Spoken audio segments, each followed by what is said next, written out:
After making their official debut in Final Fantasy III, summons have become a mainstay element, often adding much further to their respective games thanks to their unique designs, awe-inspiring summon sequences, dazzling combat mechanics, and exciting boss battles. In some games, they have also evolved beyond being simple allies in combat, becoming key components of the lore, and this particular notion will be evidenced in a significant manner by the franchise's next major entry, Final Fantasy XVI. But although summons in general have ascended to greater importance over the years, a select few would stand out remarkably from the rest, cementing a towering presence across a multitude of Final Fantasy games and becoming nothing short of stalwarts. For today's video, we're going to delve into those stalwarts, as we explore the series' most iconic summons. And what's interesting is that they are each so starkly distinct in comparison to one another. So strap yourselves in as we run through some of the most decorated and unforgettable summons, kicking off with none other than the Ice Queen herself, Shiva. After being introduced alongside the initial roster of summons within Final Fantasy III, Shiva has graced nearly every single Final Fantasy game to have featured the summoning mechanic, and that relates to mainline games, but also spin-offs. It makes Shiva one of the most prominent and remarkable figures in the franchise, and out of the more conventional summons, Shiva has often appeared as the most human-like. Often portrayed as a female with pale or blue skin and hair, Shiva would have various accessories and clothing pieces that were often purple in the earlier games, but now have more ice or fractal motifs. And this would work in with her role as the mainstay representative of the ice element. In much of the earlier series, from Final Fantasy III through to Final Fantasy VIII, Shiva was largely limited to appearances on the battlefield, with the exception of Final Fantasy VI, where she and many other recurring summons had some backstory as Espers. Her role within the game lore would expand in titles like Final Fantasy IX and X, but it wasn't until Final Fantasy XIV and XV that she was given a more leading role. In Final Fantasy XIV, for example, it would see Shiva play a pivotal role within patch 2.4 known as Dreams of Ice, and in Final Fantasy XV, Shiva took on the form of Gentiana, offering guidance and aid to Luna, Noctis, and the party on various occasions. Perhaps one of her more unique appearances was in Final Fantasy XIII, where Shiva was replaced by the Shiva sisters, Styria and Nyx. In other games, Shiva would also be positioned as a narrative counterpart to Ifrit, the venerable fire elemental summon, with Final Fantasy VIII even affecting gameplay due to their affinity values. But one thing has pretty much always been common: the use of her awesome signature move, Diamond Dust, which has sometimes been known as Ice Storm. It has largely stayed the same over the years, but the developers have added small touches of flair, such as the classic finger snap to break the ice. Leviathan has been another mainstay after being introduced within Final Fantasy III, but its role across the series has been quite fickle. The proverbial monster of the sea, Leviathan is the franchise's most tantamount summon of the water element, and as such, Leviathan's design has remained congruent as an enormous sea serpent throughout most of its appearances. Often depicted as huge in scale, with large wing-like fin structures protruding from its upper back and smaller fins going down the rest of its body, this may have held the summon back as the game shifted to them having a more personable appearance. But there was also something else at play, as even though Leviathan has often featured as one of the strongest summons within earlier games, only bested by the raw power of Bahamut, after Final Fantasy V, its role was softly relegated. It's what made the appearance of Leviathan in both Final Fantasy XIV and XV so impactful, as it was a real return to form for one of the strongest and wisest summons. In spite of its fluctuating roles across the franchise, Leviathan nonetheless established a significant presence for itself, as it was essentially a symbolic master or mistress of the seas, a distinction that no other summon shares. And although entries like Bismarck were also associated with water, they tended to fall short when compared to Leviathan, who has appeared far more consistently. Perhaps its tendency to lag behind figures like Shiva and Ifrit can also be attributed to its affinity to the water element. As compared to ice, fire and lightning, that particular element has had a lesser presence in the series that only began to grow to prominence much later in titles like Final Fantasy VIII and X. Still, Thanks to its signature ability Tsunami or Tidal Wave, which would deal huge water damage to all foes, Leviathan often makes a big splash in whatever game it features. Unlike Shiva and Leviathan, Alexander was not introduced to players in Final Fantasy III, but even though it hasn't appeared with as much frequency, its appearances across the Final Fantasy series have carried a lot of weight. Outside of being the quintessential holy summon, Alexander's appearance is also one of the most unique, acting as a massive, immovable fortress with mechanical features. This would often see Alexander depicted as a literal structure, often with two tower-like frontal appendages and a central hub reminiscent of knight armor.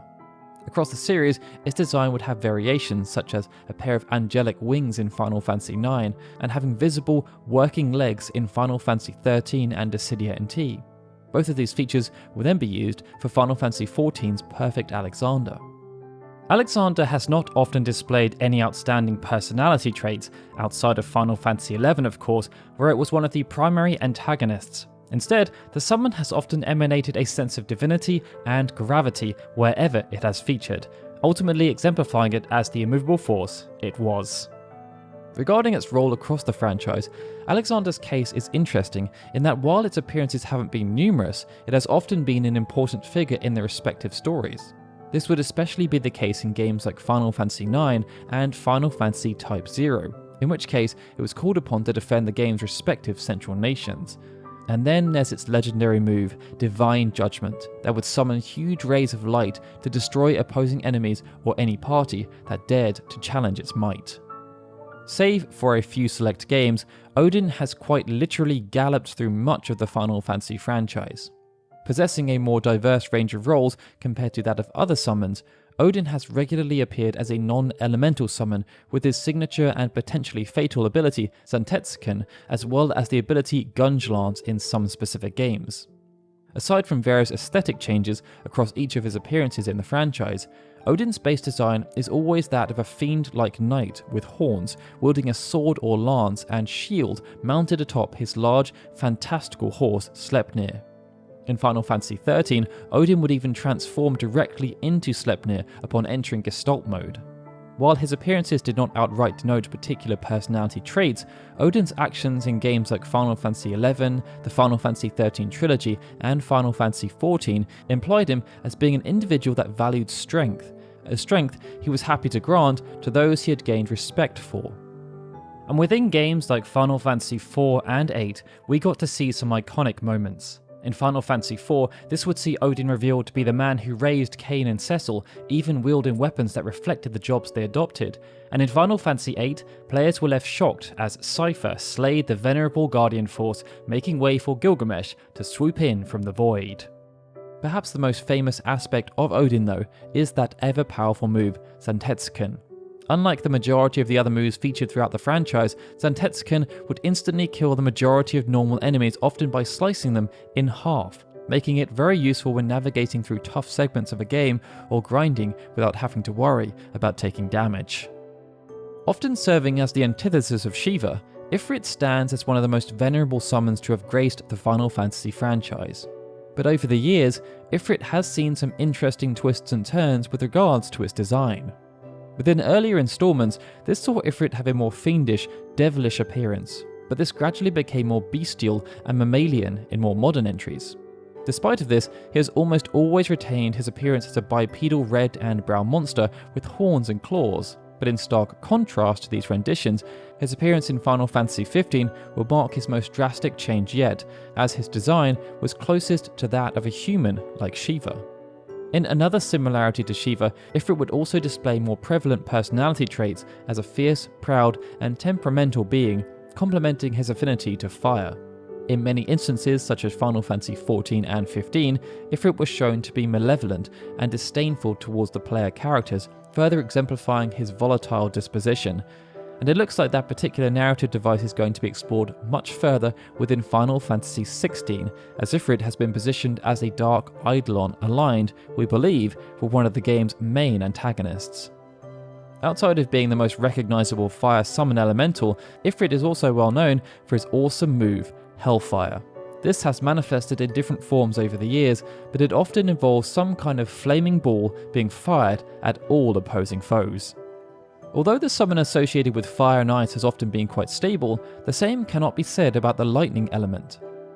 It has seen a few different mythical beings take up the mantle, such as Ixion in Final Fantasy X, who was even referenced within Final Fantasy XV, but in spite of this deviation, Ramuh remains the fan favourite.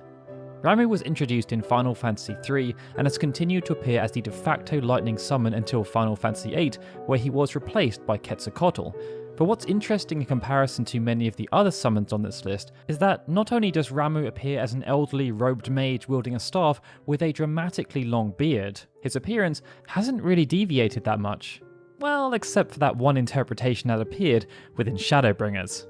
Perhaps due to this appearance, whenever Ramuh has been integrated into the story, he appears as a wise being with an alignment to the forces of good.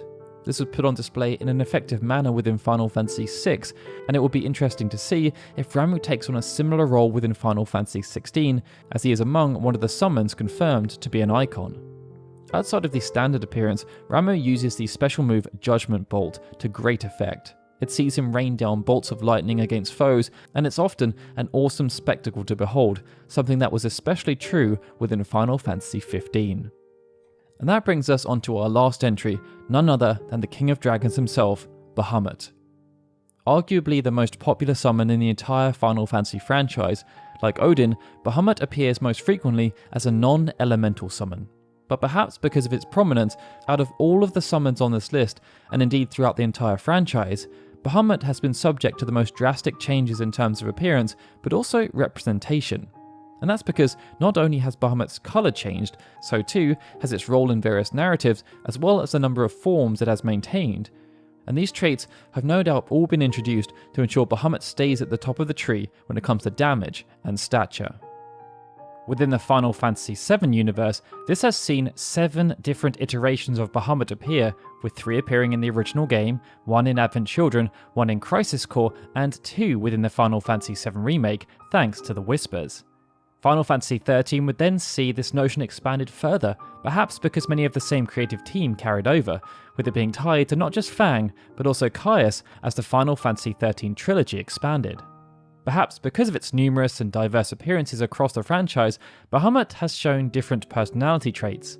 In the original Final Fantasy, it was rather benevolent, presiding over the Citadel of Trials and rewarding the party with job promotions upon its successful completion.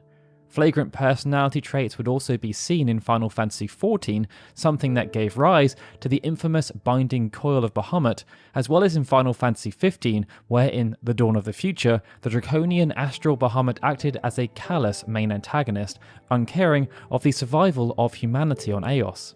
And based on these 2 installments, it will be interesting to see which side of the fence Bahamut resides in Final Fantasy XVI, as we've seen it squaring off against Odin. One thing that has pretty much always remained consistent, however, is the appearance of Mega Flare.